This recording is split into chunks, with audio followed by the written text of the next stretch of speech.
পয়লা বৈশাখে কারা কারা নতুন জামা কাপড় পরেন নিশ্চয়ই কিন্তু একটা কমেন্ট করে জানাবেন। আমার তো পয়লা বৈশাখে নতুন জামা কাপড় পরতে ভীষণ ভালো লাগে, তাই মিশোর থেকে অর্ডার করে দিয়েছিলাম এই 4টে টপ। ভীষণই কমফোর্টেবল লেগেছে টপগুলো, আর দামটাও কিন্তু খুবই কমফোর্টেবল। হ্যাঁ, আমি এখনই বলছি কত দিয়ে কিনেছি এই 4টে টপ, আপনাদেরকে সবই বলছি, আর আমি পরে পরে আপনাদেরকে সবই দেখাবো। এই দেখুন, দারুণ লাগছে না?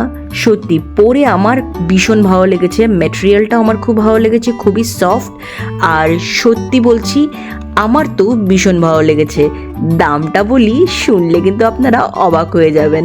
হ্যাঁ, 306 টাকায় এই 4টে সুন্দর সুন্দর টপ কিন্তু পেয়ে গেছি। এই টপের লিংক আমি নিচে শেয়ার করে দেবো, আপনারা চাইলে কিনতেও পারেন। আর আমাকে এই 4টে টপে কেমন লাগলো নিশ্চয়ই কিন্তু কমেন্ট করে জানাবেন। আর হ্যাঁ, ভালো লাগলে লাইক, কমেন্ট, শেয়ার।